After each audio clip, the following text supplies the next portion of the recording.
Hello, and welcome to the Nonfiction Authors Podcast. This podcast is brought to you by the Nonfiction Authors Association.com. It's a supportive community where writers connect, exchange ideas, and learn how to write, market, publish, promote, and profit with your nonfiction books. Since 2010, the NFAA has hosted the Nonfiction Writers Conference, a 3-day event conducted entirely online. Yes, we were ahead of our time. I'm Carla King, your host, and here's a quick tip to jumpstart your day, no matter where you are in your author journey. Just navigate to nonfictionauthorsassociation.com and grab one or more of our free reports. For example, how to grow your email list, how to generate book reviews, get a traditional book deal, self-publish, boost sales on Amazon, and so much more. And now stay tuned for our guest expert with tips to help you succeed as a nonfiction author. Hi, everybody. Today's session is with JoEllen Nordström, and we're going to talk about how to schedule editing into your book production and launch plan. Let me tell you a bit about JoEllen. She's First Editing's Chief Word Wizard, and she's also the host of the Publishing Power podcast. She is a fellow published author and writing enthusiast as well, having co-authored her first 2 books as an authorpreneur in 2005. Since then, she has led her army of editors at First Editing to assist over 50,000 authors worldwide. Wow, big job. Welcome, JoEllen. Thank you so much. It's good to be here. Great to have you. And I think we need to first define book production, which is I'll just say quickly, it's the process required to turn your raw manuscript into the final printed product or ebook. And at its most basic, it includes editing, which we're going to talk about today, and design and formatting and printing and ebook conversion. But you need to get editing into the right place. And I know a lot of authors trip up and insert editing too early or too late. Can we start with that? Yeah, I mean, editing it's really everything from, the outline from the very beginning of what your purpose of the whole project is, what you're trying to get the reader to do or engage with, to how it's presented and all of the fine rules and regulations, the grammar, spelling, punctuation, and the syntax that goes into that. So it really is a whole gamut there. And it starts from the very beginning of just making sure that you have a clearly defined mission. And then after that, we go into the creative, and that would be the developing of that outline. And then it's followed by making sure you've done it the right way. Yes, exactly. And this is what I see authors doing, and I bet you do too, is they start copy editing as soon as their first draft is finished with the commas and punctuation and stuff, right? Right. And that's way too early because, you want to get through the idea of what are you trying to happen here? Do you have a blurb? Can you clearly define what this book is about and who it applies to and who would want to read it and why they would read it and why you're qualified to write this book, why now is the right time to have written the book, and what is the things that are happening in the world that mash with what your book so that you can create this interest and engagement. So that's way far ahead, and that's part of the development of your outline and your story. Long before you get into the copy editing, which is actually the final part right before you go into formatting. Right. And I remember last month, I think I talked with Ted Weinstein, and a lot of that is actually in the book proposal process and your book business plan.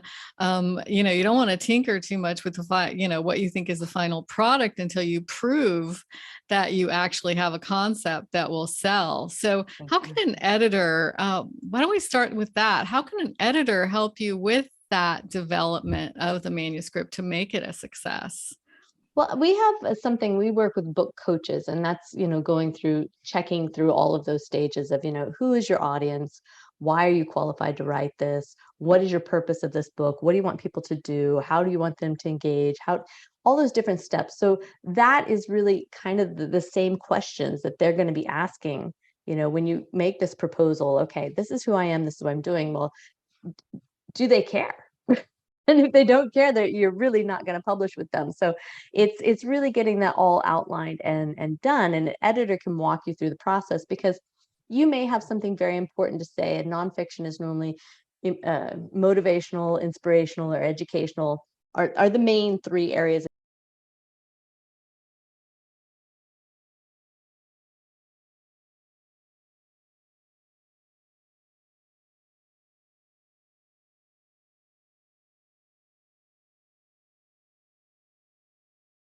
who are you? Why are you qualified? Why do I care? That's essential to what we're doing. So again, it's making sure that you have that prepared. And if you can outline all that in very quickly and catch everyone's attention, then of course your book launch and your book proposals are going to go much, much better overall. Mm-hmm. And the writing process is probably going to go better too, because you're writing on target. Exactly. It is there, some people want to go by the seat of their pants, and that's okay. But in general, the editor is going to be the one to say, okay, did you fill in all the blocks? And if not, this is what's missing, and this is where you need to have it. And that really helps, especially if it's your first time out there. And, well, even if it's your 25th time out there. So you talked about a book coach. A book coach, am I right in saying that a book coach and a developmental editor have overlapping jobs? They might even be the same person. Exactly. But a book coach is basically, it's a learning process. You're learning to outline your book. You're learning to fill in those questions and answers and do it effectively the same way you do when you start your business. What's your business proposal and what's your elevator pitch and things like that? How do you engage people in this process? So it's very important to have that access. And it's something that once you learn it, you get better and better and better at it. So it's really worth taking that time, because it is during the creative process that it is a writing support there. And developmental editing is when you have the outline and you're looking at, how do I engage my reader? How do I succeed in my goal? And what is my goal?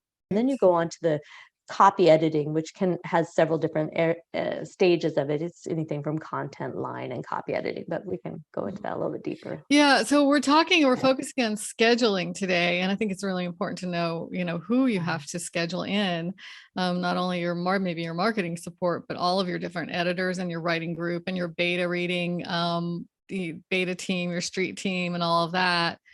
I think that a developmental editor and a book coach can help you schedule it. In January 2023, we're looking at books that want to come out in the holidays, right? In October, November 2023. Invariably, I have people asking me in October and November, how can I get my book published now, for the holidays? I'm like, well, first of all, the supply chain is so screwed up because of the pandemic, it won't ever get printed in time, but it also, you're going to be sacrificing a quality and authority, correct? Right. And so Right. when do you start, like, okay, so I have a book idea. I know you're going to say it depends, but I have a book idea for a nonfiction book, and say it's prescriptive nonfiction on I'll say self-publishing. I've written 6 self-publishing books, but I know the material very well. When should I engage to get it into the market by the holiday season? You need at least 30 days to 60 days for just the editing on a developmental, plus the follow-up of, your revisions. And that's putting a lot of pressure on you for the revisions. Right. So that's January and February. So let's say I got my manuscript to you now, in December, right? Yeah. So that's January and February. Right. And then I have to push it back. Yeah. So does that include that? I love that you said dance between the two parties, the editor and the writer, or do you drop it to the writer after a month or two? We give our clients 90 days to come back with their concerns. Having a good overall picture and how editing can slide in and out of that and what parts will work is super essential. And just remembering that any developmental back and forth with revisions is going to take longer, and you need to allot more time than you have anticipated in general. And a good way to find out is to get an assessment or a sample of what this editing process looks like from your editor before you start, so that you can, get familiar with them. It's a dating process. You and the editor really need to have a connection so that you can, you need to respect them, and they need to be able to understand and respect the way that your artistic presentation is going to be, and still be able to assist you in fitting into the required form that is of your genre. So I had this note here about creative writing versus logical editing. Does that pertain to the writer or the editor, or both? both. When you're doing Okay. the self-editing at the beginning, which Right. I really encourage people to download an editing tool, to take the time to read it backwards, to read it out loud, to just assess it in whatever way you need. That, you know, you need to do, you need to put it down as a creative writing. Give yourself a break, go Mhm. relax, and then come back in a couple of days or weeks or months, whatever you need, and then pick it up and say, okay, now I'm going to analyze it and be really hard on myself, because then it's much easier to cut. You know, you've spent so much energy writing the best that you can, and then you, oh, and sometimes it's like, well, that was really great, but we don't need that. We don't need that. The Or we're killing going to your move this. darlings Yeah, it mid-process, right? hurts. It hurts.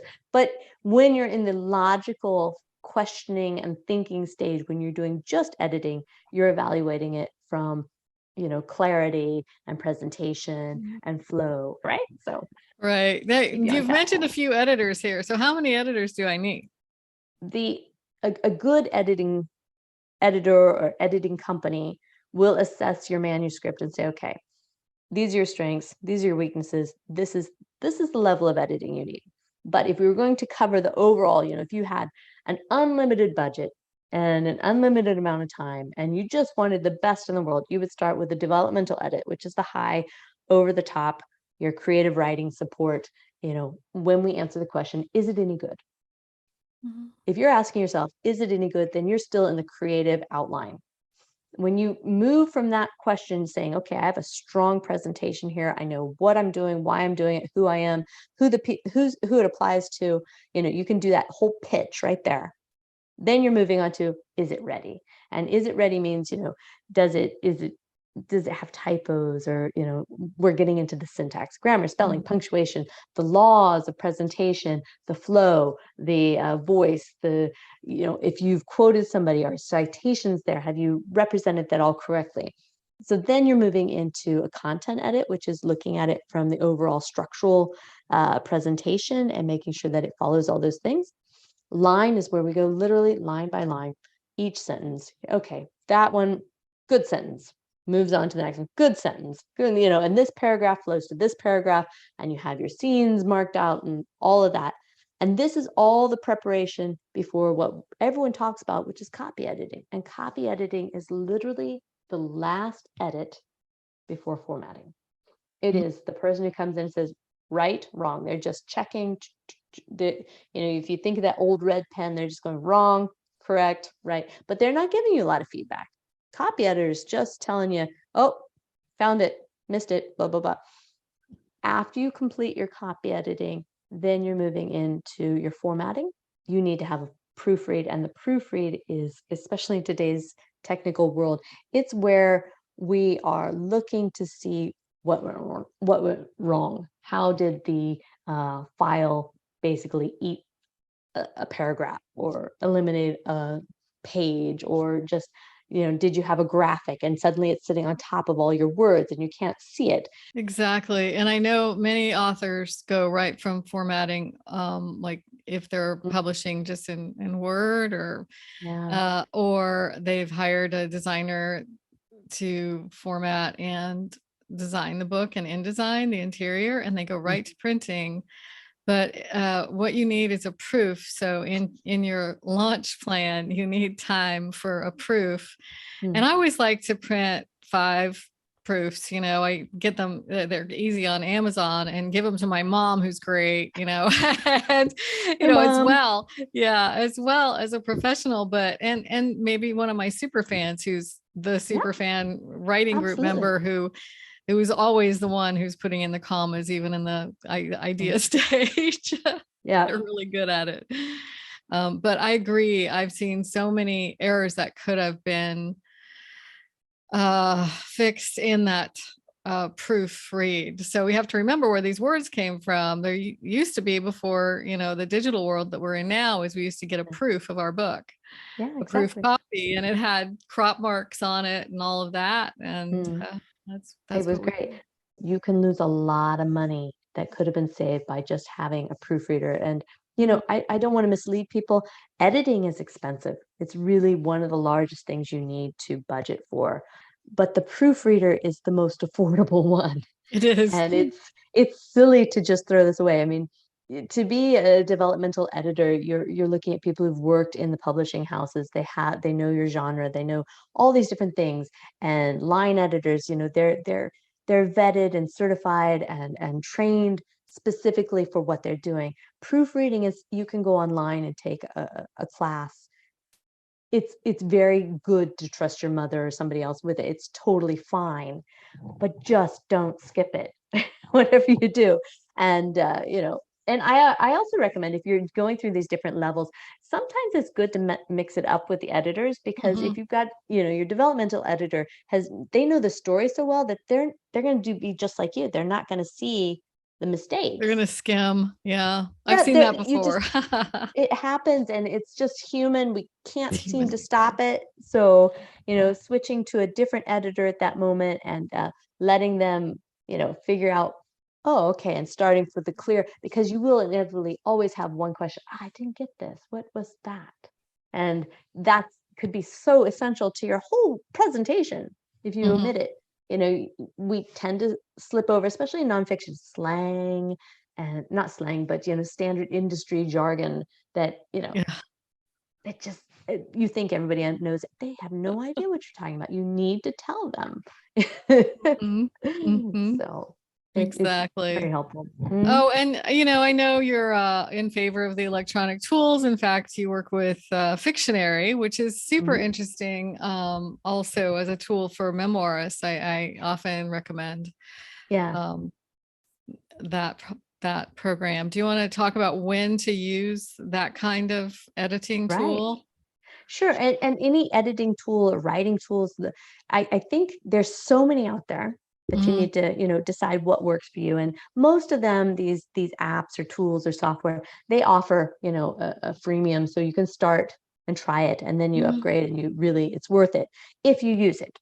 So with the Pro Writing Aid, which is just a basic online copy editing style guide helper, that's very good. With Fictionary, it's very great if you are a do-it-yourselfer, you love to learn and teach yourself, and you're all in there. And it will just give you so much information and all the tools to follow through, and it gives you a process. It reviews and analyzes your entire story arc, which in a memoir, if you're going to have some conflict and resolution and all these things happening there that make your story stronger. And if you omit them, it's funny, you don't know exactly why, but it just doesn't feel, doesn't grab you as much. So if you make sure you have all the ingredients to recipe, of course, it's gonna be better. So they're very good at that. And we have editors who are certified story coaches from Fictionary that can, either do the developmental edit using the same kind of online software and tool, or if you have done all of the developmental work online using that software, then you can save some money and come to us directly for a line edit, which is very, very helpful for many people. So again, it's not just you do this and it's done and you don't have to worry about it, but your editors can look at it and say, okay, now I don't have to worry about this. I can really go into the comprehension and the clarity of what you're saying, and make sure that it is as strong as can be. So I do recommend checking that out as a tool for the memoir. It is a narrative software. We use it for fiction and for memoirs to do that. So it's fantastic. I love that you're, responding to technology. And Christina Stanley of First Editing is awesome as well. And I just want to say, all of your story elements podcast episodes are super, super, really amazing. So thank you for that. And JoEllen, tell us about First Editing, where we can find you. I think maybe you have samples, edits for us and all of that. So yeah. We're at firstediting.com, all spelled out.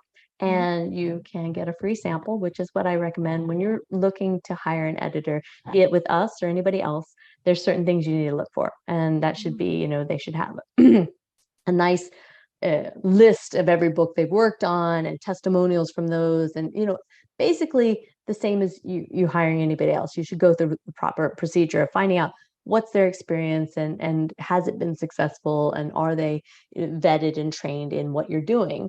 Also, with a company versus say a freelancer or anything like that, satisfaction guarantee is something that's very important there.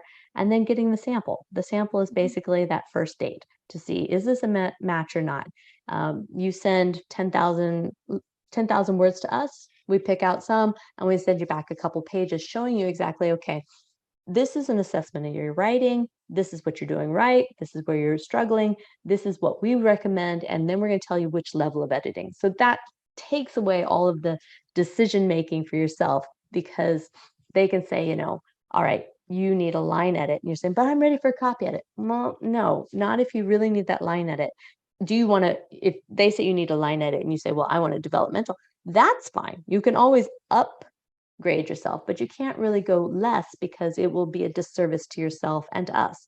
You won't have a book that represents you in the best way, and we will look bad because we didn't fix it. That's you correctly. That's Yeah. our job, And so how does that work? Do all requests come through, and does somebody say, okay, because I know you've worked with a bunch of editors for years, a long time, right? Like 20 years almost. Yeah.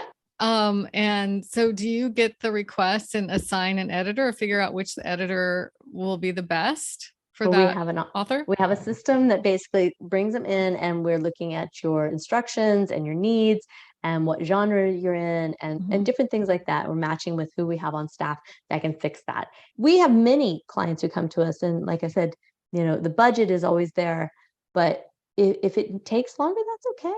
It's all right. Just take your time. Just take your time. So talking about timeline, if you have to skip that holiday release, it's better to do that than put out a shoddy product. Oh, I've done it. Always. Yeah. I've done it myself. I'm talking from experience here. It'll come around. It'll be better. It's much better to get a bunch of great reviews and people who really follow you and want to promote you. So again, do that. You can get a free sample from First Editing. Find out an editor that will, they'll tell you how long it'll take to be edited, when it'll be delivered. So that'll help you plan immediately from the beginning, along with your revisions. And then of course we do have a 20% discount for the NFAA, and that's a really big offer. So that is a big offer. Thank you so very much. Great. Yeah. So again, we'd love to talk to people. So find us, email, chat, or by phone. And you're on Vimeo. Where are you on social media? Oh, of course, we're on Facebook, we're on LinkedIn, we're on Twitter. So at First Editing. So you can just at First Editing, you'll find us. For Nonfiction Authors Association members, to access the First Editing 20% discount, simply log into your account and find the discounts in the membership benefits area. Thank you so much, JoEllen. Thanks for being on the podcast. My pleasure. I look forward to seeing everyone. Join us at firstediting.com and we'll be around. Great. And hey, thank you to our listeners for joining us too. The podcast live streams every Wednesday, and we have monthly replays from our archives of 400 interviews. It's a lot. So find out how to listen on your favorite podcast app, Apple, Google, Spotify, whatever. And you can also watch the video on YouTube and our social media sites at nonfictionauthorsassociation.com/podcast. You can find out where to watch and where to get the transcript and show notes with all the discount codes and all the wisdom here. And make sure to sign up for our mailing list. I'll be back next week. And meantime, I want to say, just keep writing. As always, the world needs your experience and expertise. Hey, just a couple more things. We have some great sponsors for the NFAA and for the Nonfiction Writers Conference, including Lulu.com. Check them out. Looking for a better way to grow your brand and business? Lulu can help. Use our free platform to publish in all of the best-selling formats, including hardcover and coil-bound, and connect to our global print network to sell your books directly through your own website. Lulu's e-commerce integrations with Shopify and WordPress allow you to sell your books your way. Create a free account today at lulu.com to get started.